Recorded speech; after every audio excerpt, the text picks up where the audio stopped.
aya mafaranga ndayakura Imana yanjye.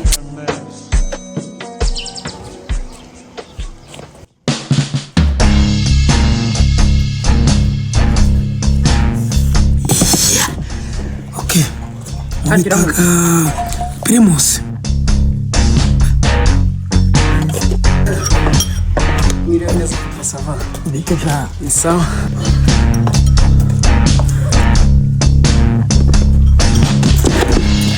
Bon appétit. Merci beaucoup. Urufunguzo ufite hafi.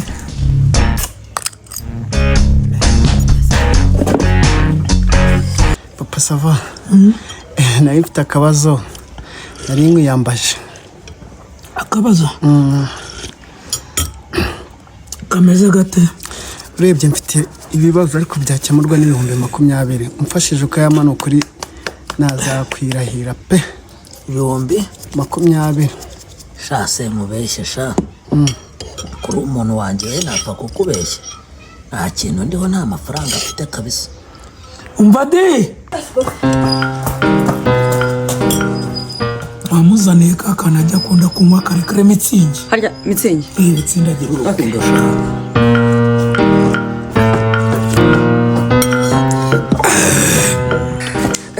Nawe ziramufungurira? Nta kibazo.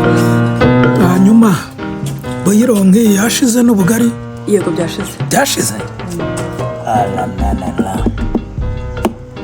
Ya nkoko irahari? Irahari yo nta kibazo. Muzanire ya nkoko rero. Yo nyine. Akose papa sava.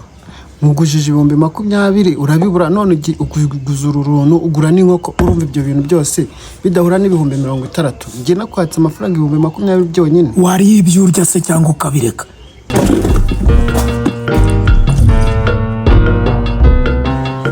Isubize. Hari yanywese? Akose ubundi iyo umuntu agutuye ibibazo ni ngombwa ko muheza ibyo arya n'ibyanywa. Iyo ubanza ukamwumva. Ese yisubizeyo cyangwa uyinywe yishyure? Ntagiye se?